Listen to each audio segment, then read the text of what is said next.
हम्म। सपनों के देश में पलकों की छावों में प्यार के नाम का वो जो एक मोर है, हाँ उसी मोर पर मैंने देखा तुम्हें, तुम मुझको लगा तुम हो खिलती कली, तुम हो चंचल किरण, छलकी छलकी नदी, महका महका चमन, तुमसे है तासगी, तुमसे है जिंदगी। तो मैंने कहा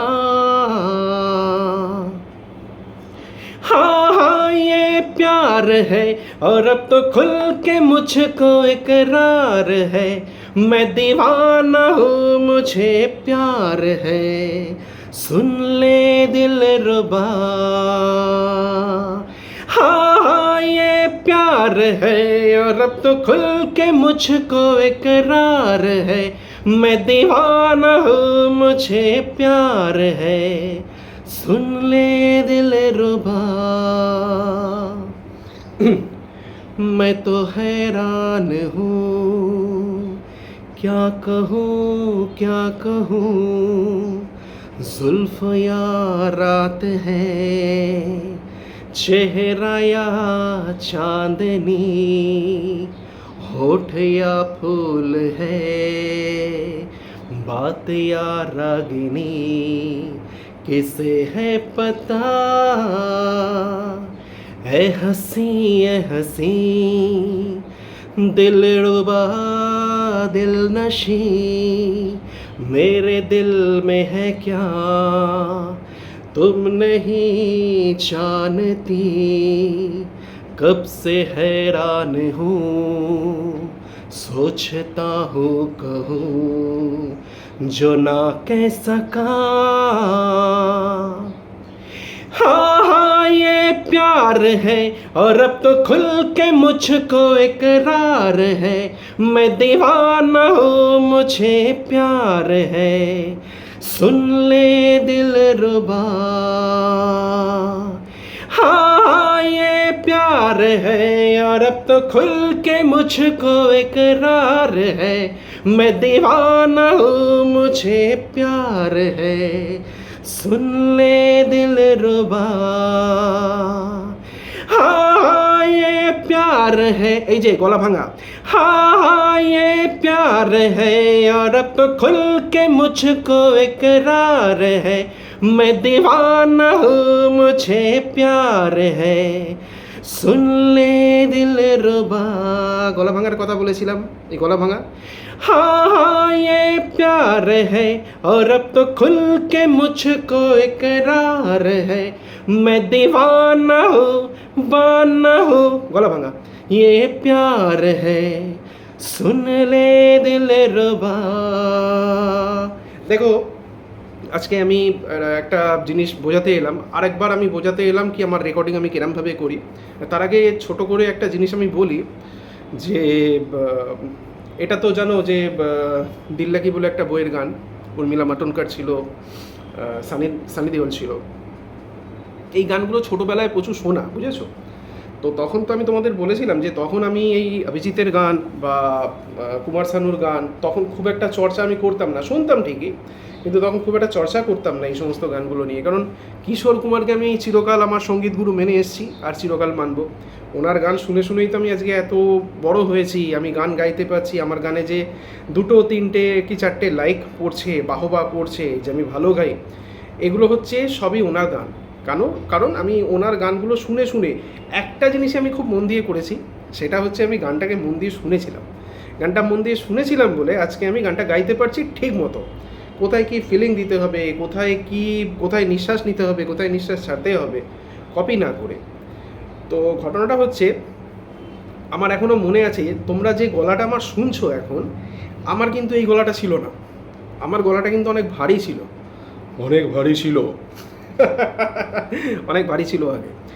আমি যখন ফার্স্ট টাইম স্টেজে উঠে যখন গান গাই, আমার সোলো গান, হিন্দি গান আমার মনে আছে, ওই ওই যে फूलों के रंग से दिल की कलम से तुझको लिखी रोज पाती कैसे बताओ किस किस तरह से। এই গানটা আমার ফার্স্ট গান ছিল, এই গানটা আমি আমার অন্তরা ভুলে গেছিলাম। যাই হোক, তোমাদের আমি গল্পটা বলেছি। তো সেদিনকে এত লোক, এত ভিড় দেখেছিলাম, আর ফার্স্ট টাইম হিন্দি গান গাইছি, তো এই কারণে হয়তো হতে পারে যে আমি অন্তরটা ভুলে গেছিলাম, আমি মুখটাটা রিপিট করে যাচ্ছিলাম। তো যে অর্গানাইজার ছিল সে বুঝতে পেরে আমার কাছে একটা খাতা নিয়ে আসে, সেই খাতার মধ্যে গানটা লেখা ছিল। সবসময় একটা জিনিস মাথায় রাখবে, যখন গান করতে উঠবে, তুমি যত বড়ই গাইয়ে হও না কেন, একটা খাতা রেখে দেবে। দেখে গাও না দেখে গাও, খাতাটা কিন্তু রেডি রাখো। দেখবে যে কোনো আর্টিস্ট দেখবে একটা খাতা নিয়ে ওঠে, সেই খাতাটা একটা জায়গায় রাখা থাকে, সেটা কখনো কখনো ভুলে গেলে ওরা অন্তরার প্রথম লাইনটা একটু দেখে নিল। এরম হয়, কারণ এত গান ওরা গেয়েছে, সব গানগুলো তো লিরিক্সগুলো পার্টিকুলার মনে নাও থাকতে পারে, তখন এটা খুব কাজে দেয়। খাতা অবশ্যই একটা মেনটেন করা উচিত। তো আমাকে যখন ফার্স্ট টাইম, আমি ছোটোবেলায় নচিকেতা চক্রবর্তী আর কিশোর কুমারের গান, স্পেশালি কিশোর কুমারের গান আমি গিয়ে বড় হয়েছি। তো যখন আমাকে ফার্স্ট টাইম বলা হয় অরিজিৎ তোমায় ফাংশানে গান গাওয়াবো, তো আমার তো খুবই নার্ভাসনেস কাজ করতে লাগলো। গান করব অতগুলো লোকের সামনে, বাড়িতে গান করা আর স্টেজে গান করার মধ্যে অনেক তফাৎ। তো তোমরা বিশ্বাস করবে কিনা জানি না, এটা লেট 90s কথা বলছি। তখন ফার্স্ট টাইম যখন আমি গান করি, আমার এখনও মনে আছে নচিকেতা চক্রবর্তীর প্রথম গানটা আমি করেছিলাম, অন্তবিহীন পথ চলাই জীবন, শুধু জীবনের কথা বলাই জীবন। এই গানটা যখন আমি ফার্স্ট গাই, এখন তো গলাটা অন্য শুনছো, তখন না, অন্তবিহীন পথ চলাই জীবন, শুধু জীবনের কথা বলাই জীবন, এরম ধরনের গলাটা ছিল, এরম ধরনের গলাটা ছিল। আমি আমার নিজের গলা বুঝতে পারছি না। ফার্স্ট টাইম যখন, মানে একদম first time in my life যখন আমি গলা থ্রো করি, মাইকের সামনে গলা থ্রো করি, তখন স্ট্যান্ডিং মাইক ছিল, ওই এরমভাবে ধরে গাইতে হতো, ঘুরে ঘুরে গাওয়ার কোনো সিন ছিল না। ওখান থেকে মাইক খোলাও যায়, স্ট্যান্ড থেকে মাইক খোলা যায়, কিন্তু তখন ওই চটটা ছিল না। তো সেই সময় আমি আমার গলা নিজেই বুঝতে পারছি না। আমি ভাবছি কে গাইছে আমার হয়ে, আমার মুখ নড়ছে, আমার গলা বেরোচ্ছে, কিন্তু ভয়েসটা একটা অন্য, মানে চিনতে পারছি না, দিস ইজ মাই ভয়েস, মানে আমার বিশ্বাসই হচ্ছে না যে ওটা আমার ভয়েস, এরকম ভারী ভারী টাইপের। তো যাই হোক, সেটা খুব একটা ফ্রুটফুল আমার লাগেনি। এবার আস্তে আস্তে আস্তে আস্তে যখন আমি প্রোগ্রামস করছি, যখন আমি গান করছি, হিন্দি গান করছি, তখন আমার সাথে একজন ঢোল বাজাতো, ছেলেটার নাম ছিল কার্তিক। আমার মনে আছে, ছেলেটার গায়ের রং খুব কালো। ওরা দুই ভাই, একটা কার্তিক একটা গণেশ, ঠিক আছে, খুব সুন্দর দুটো নাম, কার্তিক গণেশ। ওই প্রিয় সঙ্গীতাঞ্জলির ব্যানারে ওরা দুই ভাই এসে, একজন ঢোল বাজাতো আর একজন ওই বঙ্গ আছে না, কঙ্গ বঙ্গ ট্রিপল, ওইটা বাজাতো, খুব ভালো বাজাতো। নচিকেতার গানের অনেক লিরিক আমি জানতাম না, অনেক লিরিক আমি ভুলে গেছিলাম। বিশেষ করে ওই গানটা আছে না, যখন সময় থমকে দাঁড়ায়, নিরাশার পাখি দুহাত বাড়ায়, খুঁজে নিয়ে মন নির্জন কোন, কি আর করে তখন, স্বপ্ন স্বপ্ন স্বপ্ন স্বপ্ন দেখে মন। যখন আমার গানের পাখি শুধু আমাকে দিয়ে ফাঁকি, যখন আমার গানের পাখি শুধু আমাকে দিয়ে ফাঁকি, সোনার শিকল ধরা দেয় গিয়ে, আমি শূন্যতা ঢাকি।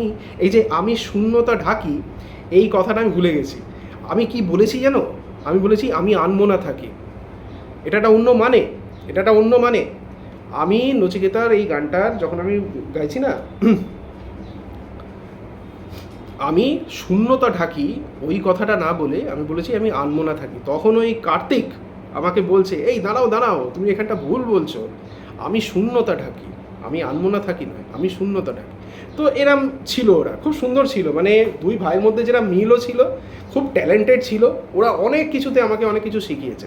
ওই কার্তিক বলে ছেলেটা আমাকে বলল, অরিজিৎ তোমার গলাটা ভীষণ সুন্দর, কিন্তু তোমার গলার মধ্যে না একটা কিরম যেন একটা খুব ভারী ব্যাপার চলে আসছে, মিষ্টতাটা আসছে না, সেরকম মিষ্টতা আসছে না, তুমি গলাটাকে একটু চেঞ্জ করার চেষ্টা করো। দেখবে প্রত্যেকটা আর্টিস্ট, আজকে যাদের তোমরা গান শুনছো, একটু ভালো করে দেখো, প্রত্যেকটা আর্টিস্টের ফার্স্ট গানের সাথে আজকে সে লাস্ট গানটা যে গিয়েছে, মানে লাস্ট অবধি যেটা রেকর্ডিং হয়েছে, ওই গানটার সাথে প্রথম যিনি, মানে প্রথম যে গানটা উনি গেয়েছেন, গলাগুলো ট্যালি করে দেখবে, ওয়েদার ইটস কুমার শানু আর অভিজিৎ আর উদিত নারায়ণ, পরের দিকে আস্তে আস্তে আস্তে আস্তে চেঞ্জ হয়। এমনকি অরিজিৎ সিং, ও তো একটা সাক্ষাৎকারে বলেইছে কি ওর গলা এরম ছিল না। ওদের একটা কি হয় জানো তো, ওদের ট্রেনিংয়ের মধ্যে থাকে তো, যারা মেন্টার থাকে তারা কিন্তু গলার ভয়েসটাকে চেঞ্জ করিয়ে দেয়, কিন্তু আমার তো কোনো মেন্টার ছিল না, আমার ভয়েস আমার নিজেকে চেঞ্জ করতে হয়েছে। তো আমার এখনও মনে আছে সালটা 2000, আমি একটা জায়গায় প্রোগ্রাম করতে গেছি, সেখানে ওই গলা আমার ক্র্যাক হয়ে যায়, গান করতে করতে গলাটা আমার ক্র্যাক হয়ে যায়, মানে রিহার্সাল চলছে, তো যখন রিহার্সাল চলছে তখন ওই কিশোর কুমারের গান মুসাফির হো यारो না ঘর হ্যায় না ঠিকানা মুঝে চলতে জানা হ্যায় বাস চলতে জানা, দেখো এগুলো কিন্তু সবই ন্যাচারাল গলা, সবই কিন্তু আমার নিজের গলা, খালি গলা। তো এইটা তখন ওইরকম ছিল না, হঠাৎ করতে করতে কি হয় বলো, আমি তখন বলছি তো গলাটা আমার ভারী ছিল, মুসাফির হু यारो না ঘর হ্যায় না ঠিকানা, এরম ধরনের একটা গলা ছিল, এরম একটা গলা মানে একটু ভারী গলা ছিল, সুর হতো, তাল হতো, দরদ ছিল, সবই ছিল, কিন্তু গলার যে ভয়েসটা একটু মানে ভারী ছিল। এই ধরনের ইয়েটা ছিল না যেটা এখন তোমরা শুনছো, এখন বলছো কি অভিজিতের মতো লাগছে, এই জিনিসটা ছিল না। 2000-এর পর যখন আমি গান করতে উঠি, রিহার্সাল চলছে, ওই সময় আমার গলাটা ক্র্যাক হয়, ক্র্যাক হয়ে এমন একটা জিনিস হয়ে যায়, গলাটা আমি রিহার্সাল করছি, ক্র্যাক হয়ে গেছে, গান গাইতে পারবো কিনা জানি না। তারপর যখন আমি ফাংশন করতে উঠি, ফাংশন করার আগে আমি বাড়িতে এসেও খুব প্র্যাকটিস করতাম, হারমোনিয়ামে নয়, আমি নিজের খালি গলাতেই প্র্যাকটিস করতাম। ওই সময় আমি ওই টেস্টিং করে করে করে করে হঠাৎ আমার মাথায় আসে এইরমভাবে গাইলে কিরম হয়।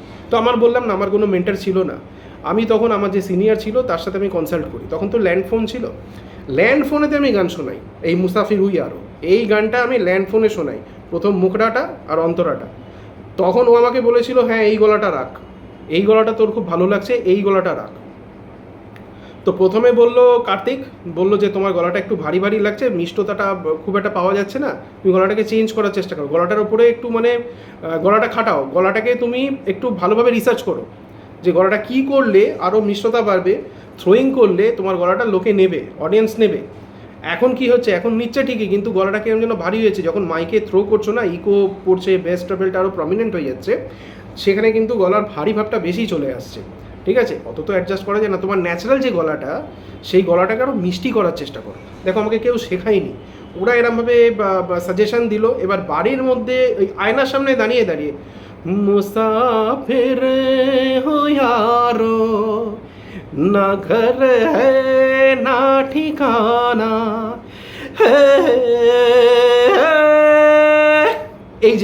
এই যে জিনিসটা তখন এটা ছিল না, মুসাফির হুই, আমি এখন বলতে পারবো না আমার প্রিভিয়াস গলাটা কী ছিল, সেটা আমার এখনও মনে নেই, কিন্তু তখন এটা ওই ক্র্যাক হয়ে যাওয়ার পর আমার কাছে এই বেনিফিটটা হয়। 2000 সালে আমার মনে আছে আমার ক্র্যাক হয়, গলাটা মারাত্মকভাবে ক্র্যাক হয়।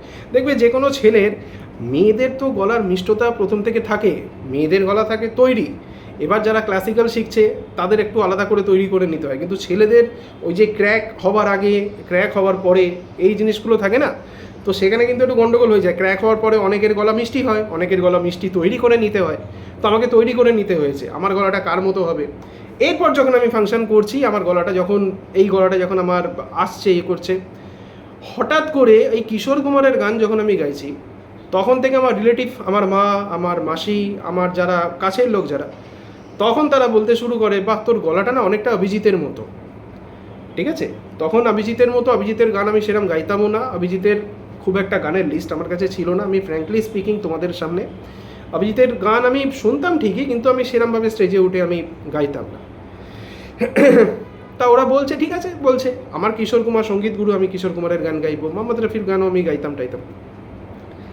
এইবার অডিয়েন্স থেকে যখন ওই প্রিয় সঙ্গীতাঞ্জলির ব্যানারে যখন গাইছি, স্পেশালি আর একটা হিন্দি ব্যানারে আমি জয়েন করেছিলাম, ওরা হিন্দি বাংলা সব গানই অ্যালাউ করে, ওখানেও যখন আমি গাইতে গেছিলাম তখনও কিন্তু অডিয়েন্স আমাকে বলেছিল তোমার গলা, যেটা এখন এখানে বলছো তোমরা যে আমার গলা অভিজিতের সাথে মেলে, কিন্তু একটা কথা আমি তোমাদেরকে আগে বলি, অভিজিতের সাথে আমি মেলাই না, আমার গলাটা মিলে যায়, এই দুটোর মধ্যে কিন্তু তফাৎ আছে, আমি ক্যামেরার সামনেই বলছি। আজকে কিশোর কুমারের গান শুনে বলছে তোমার গলাটা অভিজিতের মতো লাগছে, সেটা কিন্তু আমার টোনটা তার মতো লাগছে। অভিজিতের গান যখন গাইছি অভিজিতের মতো লাগছে, সেটাকে বলে কপি। আর যদি আমি অন্য কারোর গান গাইছি, সেখানে যদি অভিজিতের মতো লাগে, যে গানটা হয়তো অভিজিৎ কোনোদিন গায়নি, অথচ আমার থ্রোয়িংটা অভিজিতের মতো লাগছে, সেটাকে কপি বলে না, সেটাকে বলে টোনটা চলে আসা। ঠিক আছে, কপি জিনিসটা খারাপ, মানে কপি কেন করতে যাবে? অভিজিতের তো দেখো অনেক কিছুই তো অভিজিতের আমার ভালো লাগে, কিন্তু সেগুলোকে আমি কপি করতে যাব? আমি তো এরকমও দেখেছি আমার ইউটিউবে, আমি নাম নিতে চাই না, যে কুমার শানুর কেউ একজন কুমার শানুর মতো দেখতে, কুমার শানুরই গলা করে করে গাইছে, দেখতেও কুমার শানুর মতো। আমি দেখেছি, তার গান আমি শুনেছি, ভালো গায়, খারাপ গায় না, কিন্তু সে নিজেকে কুমার শানুর মতো দেখতেও তৈরি করেছে। তো এটাকে বলে কপি। আর কারোর টোন মিলছে, 100% টোন মেলে না, ঠিক আছে, কারোর টোন মিলছে, তো সেটাকে কপি ঠিক বলে না। যেরকম वादा रहा सनम होंगे जुदा न हम चाहे न चाहे जमाना हमारी चाहतों का मिट ना सकेगा फसाना हमारी चाहतों का मिट ना सकेगा ফসানা। এই যে কত সফট করে গাওয়া, এগুলো সব শুনে শুনে করা। গলা কখনো চিল্লিয়ে গাইতে নেই, গলায় কখনো প্রেশার দিতে নেই, এগুলো কেউ আমাকে শেখায়নি ভাই। আজকে এতদিন ধরে তো ভিডিও করছি, তোমাদের সামনে এসে ভিডিও করছি, সময় দিচ্ছি, তোমরা সময় বের করে আমার ভিডিও শুনছো, 20 মিনিটের ভিডিও, আধ ঘন্টার ভিডিও তোমরা শুনছো। তো তাহলে কেন শুনছো? আমার গলা ভালো লাগে বলে তো শুনছো। আজকে যদি আমার গলাটা ভালো না লাগতো, তাহলে কি বেকার বেকার এসে ফাটা গলার আওয়াজ শুনতে আসতে? কখনো এই জিনিসটা ভাববে না। আমি কিন্তু খুব নর্মাল, আমি খুব সিম্পল। আমি যেটা শিখেছি, নিজে অর্জন করেছি, সেটাই তোমাদের কাছে কিন্তু আমি শেয়ার করে দিই। আমার একটা দুঃখ ছিল যে আমি কোনো দিন স্টুডিওতে গিয়ে রেকর্ডিং করতে পারিনি। স্টুডিওর সামনে এসে তোমাদেরকে একটা ঘটনা বলছি।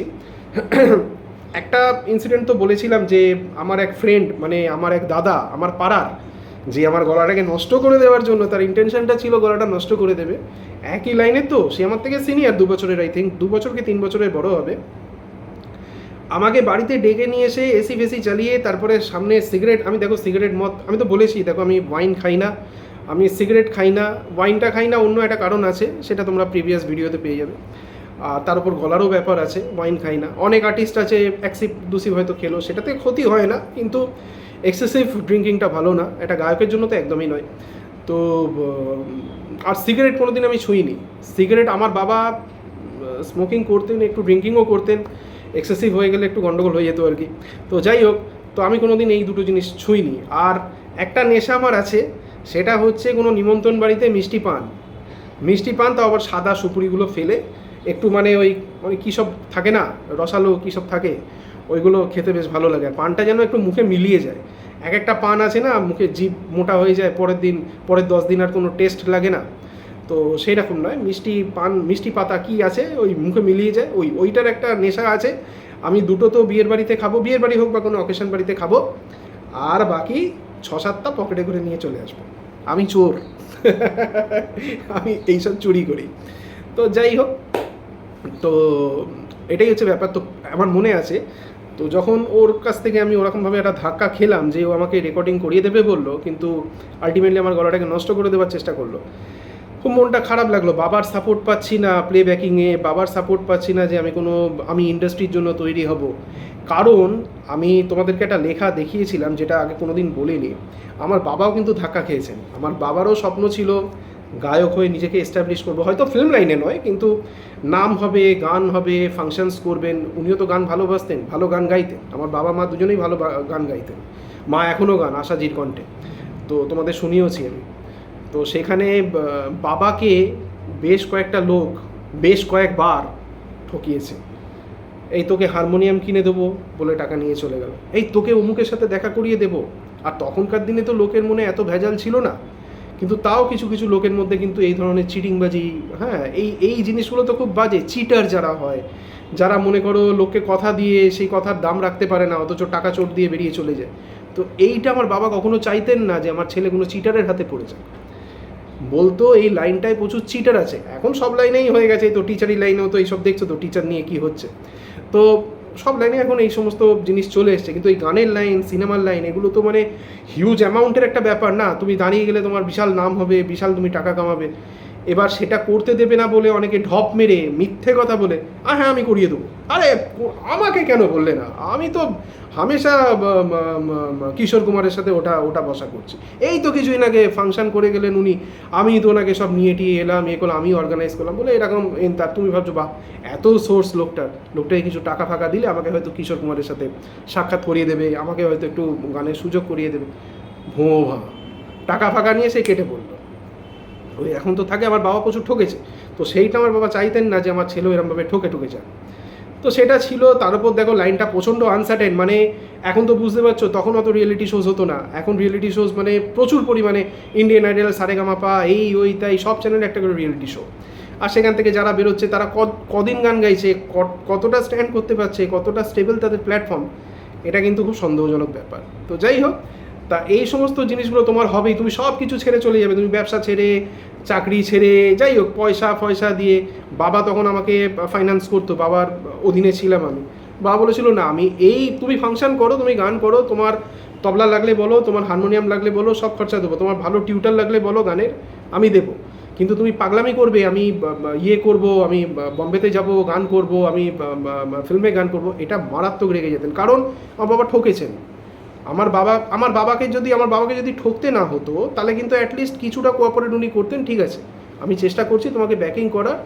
কপাল তো আছেই, অবভিয়াসলি এটা কপাল থাকে। দেখো ব্যাকিং আমার ছিল, আমার দিদি কিন্তু ছিল, কিন্তু ঘটনাচক্রে সেখান থেকে আমি কিন্তু কিছু করে উঠতে পারিনি, সেটা হয়ে ওঠেনি, আমি তোমাদের সব বলেছি। তো এইটা হচ্ছে ব্যাপার। তো যখন আমার মনটা খুব খারাপ যে আমি কোনোদিন কোনো স্টুডিওতে গিয়ে গান করতে পারিনি, আমার রেকর্ডিং স্টুডিও আমি দেখেছি, কিন্তু সেখানে এত খরচা। তখনকার দিনে এই 5,000 6,000 এরকম চাইছে। এখন তো আরও বোধহয় 50-60,000 বোধহয় হয়ে গেছে এখন 2025-এ, এতটা বেড়ে গেছে। আমি তখন ওই 2004-05 কথা বলছি। তো তখন এই সমস্ত স্টুডিওর সামনে আমার মনে আছে, তোমাদের ফ্লুরিস মনে জানো তো তোমরা, পার্ক স্ট্রিটে ফ্লুরিসের আগে মিউজিক ওয়ার্ল্ড, ওই যে কোনটায় মিউজিক ওয়ার্ল্ড ছিল, ওই মিউজিক ওয়ার্ল্ড থেকে ডান দিকে টুয়ার্ডস পিটার ক্যাট থেকে একটুখানি এগিয়ে, এই কিছুটা এগিয়ে ঠিক উল্টো দিকে একটা লম্বা হোয়াইট কালারের বিল্ডিং ছিল। লম্বা একটু মানে সরু টাইপের লম্বা বিল্ডিং ছিল।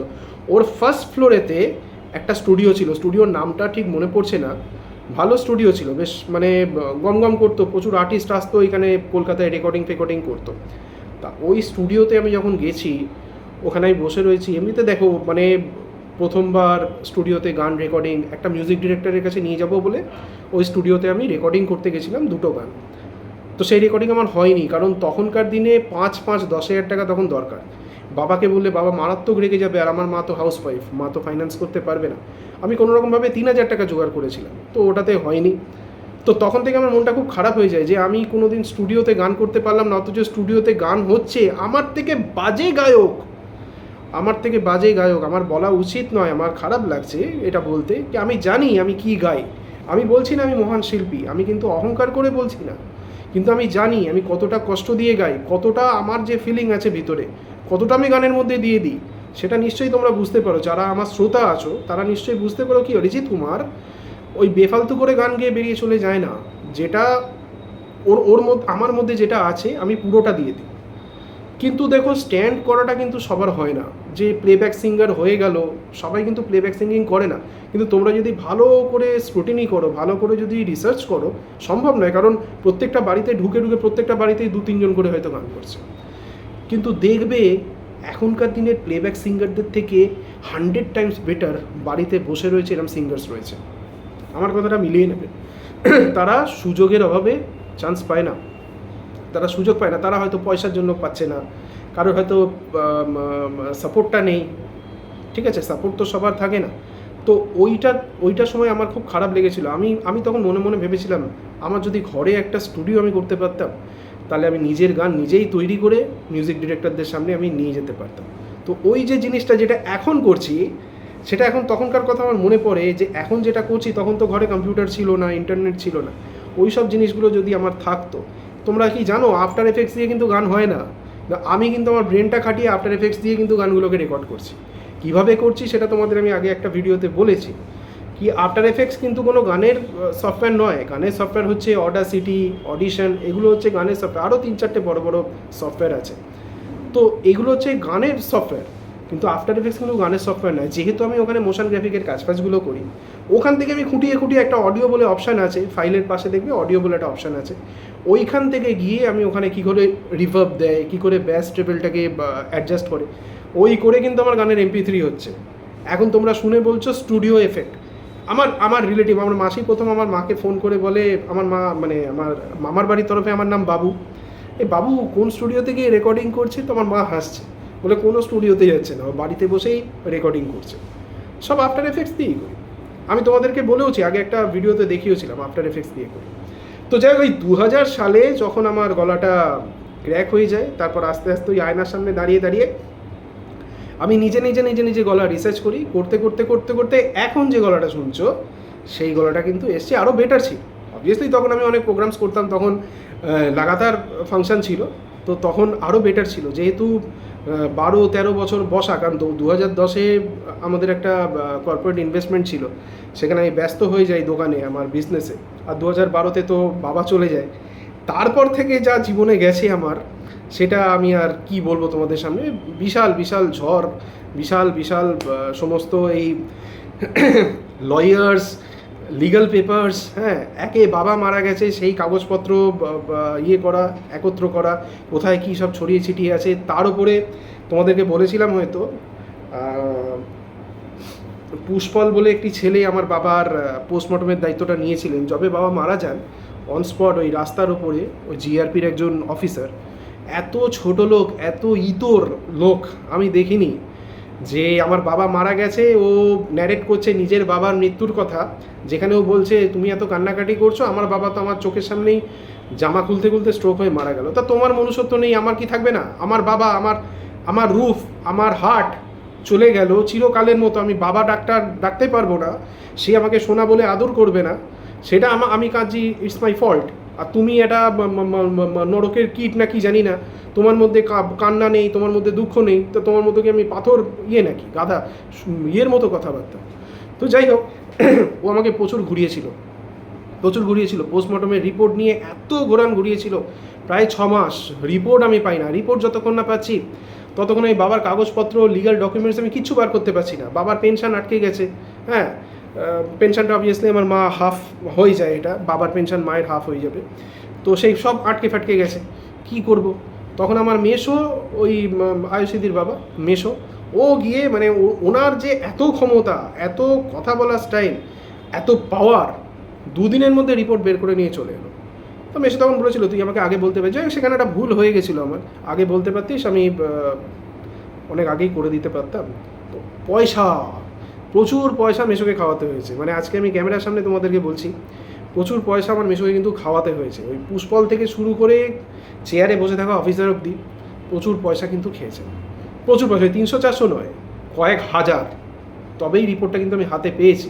লাস্টে ওই পুষ্পল বলে ছেলেটা আমার মেসোকে বলেছিলেন যে আপনি বলেই, আপনি খাওয়ালেন, এত মিষ্টি খাওয়ালেন, পয়সা মানে মিষ্টি ওদের কাছে, এত মিষ্টি খাওয়ালেন তাই 2 দিনে পেলেন, নাহলে বছরের পর বছর ওই দেখুন না ফাইল পড়ে ধুলো খাচ্ছে, পড়ে থাকে, বেওয়ারিশ লাশ হয়ে যায়, আমরা চালিয়ে দিই বেওয়ারিশ লাশ। বাহ, কি গর্বের কথা। এই তো সব চলছে। তো যাই, ওই সময়টা আমার খুব খারাপ গেছে, প্রচুর, মানে উকিল মানে কি, একটা উকিল নয়, 3-4টে উকিলের সাথে আমাকে লড়তে হয়েছে, 3-4টে উকিল। আমি উকিলকে বোঝাচ্ছি একটা জিনিস, আমি যেটা জানি, উকিলকে নিজের দুর্বলতা কখনো বোঝাতে নেই। আমার ফেসবুক অ্যাকাউন্টে অনেক উকিল আছে, তো আমি সবাইকে মিন করে বলছি না, উকিল ইন জেনারেল আমি বলছি, লয়ার্স কিন্তু খুব ক্লেভার হয়, ঠিক আছে? লয়ার্স কিন্তু মানে বেশিরভাগ ক্ষেত্রে কিন্তু তোমার ট্র্যাপে ফেলে দেবে, তোমার দুর্বল পয়েন্টটাকে কিন্তু ওরা নিয়ে নেয়, ঠিক আছে? আমি অন্য একটা কারণে আমাকে লয়ারের বাড়িতে যেতে হয়েছে, আমার পারিবারিক, আমার বাড়ির ব্যাপার, মানে খুবই একটা জটিল ব্যাপার নিয়ে আমাকে যেতে হয়েছিল। অ্যান্ড ইট টুক, মানে 2015 থেকে অরিজিনালি এই জিনিসটা শুরু হয়, এটা শেষ হয় 2021-এ। তাই এতগুলো বছর আমাকে একা, মানে আমার বাবা মাথার ওপর নেই, আমি অল ইন অল হঠাৎ করে বড় হয়ে যেতে হয়েছে আমাকে। সবাই বলেছিল এবার বড় হতে হবে, বড়টা যে এইরকমভাবে হতে হবে তো জানি না, যে এত বড় তোমার প্যাসিফিক ওশানের ঢেউ আমার মাথায় এসে পড়বে সেটা কিন্তু ভাবতে পারিনি, যে রাতের ঘুম চলে যাবে, খেতে বসছি চিন্তা হচ্ছে আমাকে তো অমুক জায়গায় যেতে হবে, আমাকে তার সাথে কথা বলতে হবে, আমাকে কোর্টে যেতে হবে, কোর্টে যেতে হবে। ওই কোর্টে গিয়ে আমি দেখেছিলাম ডিভোর্স ফাইল এনা তেনা, মানে কি যে আমার আমার সিচুয়েশান তখন কি হয়েছিল না, কি তোমাদের বলে বোঝাতে পারবো না। যাই সেই সময় আমার গান ফান একদম মানে মাথার বাইরে চলে গেল। আমার মাকে বাঁচাতে হবে, আমার মাকে বের করে নিয়ে আসতে হবে, আমাকে আর আমার মাকে বাঁচতে হবে, আর আমি একা যোদ্ধা অ্যাগেনস্ট আদার্স। তো যাই হোক, আর বাকিরা তো মানে কি বলবো, মানে ফ্যামিলির তো সবাই সমান হয় না, না কেউ ভালো কেউ খারাপ থাকে, আর খারাপগুলো এত খারাপ হয় যে বিচ্ছিরি হয়ে যায়। তো এই হচ্ছে ব্যাপার, তখন গানটা হয়নি। তো এই যে গলাটা, এই গলাটা আমি তখন সেট করে নিই যে এই গলাটাই আমি রাখবো। কোন গলাটা? তুম দিল কি ধড়কন মে रहते हो, तुम रहते हो,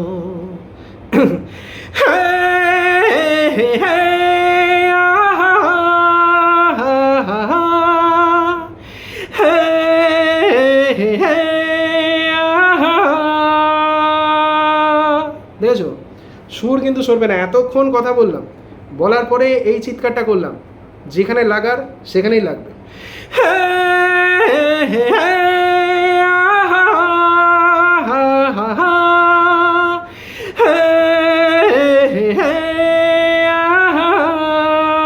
আর এই গলা ভাঙা, এটাও বলেছি, এটাও আমার জন্ম থেকে। তো যাই হোক, এত কিছু বললাম, এইভাবেই আমার অভিজিতের স্টাইলটা চলে এসছে, অভিজিৎকে কপি করে নয়। তারপর যখন সবাই মিলে বললো তুমি দু একটা অভিজিতের গানও গাও, তখন থেকে আমি কিন্তু শুরু করলাম অভিজিতের গান গাওয়া, ওই সেই থেকে শুরু। এইবার যখন এখানে আমি গান দিতে শুরু করলাম, এখানেও একই, তোমার গলা অভিজিতের মতো লাগে, তুমি দু একটা অভিজিতের গান করো, এখানেও দেওয়া শুরু করলাম। তো এখানেও একই, তোমার গলাটা অভিজিতের মতো লাগে, তুমি অভিজিতের গান গাও, সবার গান যেরকম গাইছো ওনার গানও গাও। তো তখন অত স্টক ছিল না, এখন কিছু স্টক আমি করেছি তোমাদেরকে আনন্দ দেওয়ার জন্য। তো যাই হোক, লাস্টে আমি বলে যাই, অনেকটা সময় হয়ে গেছে, অনেকটা বড় হয়ে গেছে ভিডিওটা। আমার MP3 আফটার এফেক্টস দিয়েই হয়, MP3 আমি বেশি করি যাতে সাউন্ড এফেক্টটা অনেক বেটার লাগে। MP3তে বললাম ওই কেটে কেটে কেটে কেটে যেরমভাবে করতে হয়। একটা মোবাইল ফোন, কোনো তোমার রেকর্ডার লাগবে না, কোনো হাইফাই মাইক লাগবে না। একটা ফোন 10 থেকে 12,000-এর মধ্যে যার রেকর্ডিং ক্যাপাসিটি খুব ভালো। আমি ওপো ফোন ইউজ করি, আবারও বলছি, আমার কাছে অ্যাপেল, কলা, আঙুর কিচ্ছু নেই। আমার ওপো ফোন আছে, কিন্তু এর রেকর্ডিংটা খুব ভালো। সেখানে রেকর্ড করো, খালি গলাটা রেকর্ড করো, কানে হেডফোনটা লাগাও, কম্পিউটারটা অন করো, কম্পিউটারে ট্র্যাকটা চালাও। অনিল চৌহানের ট্র্যাক সব থেকে ভালো যে কোনো গানের।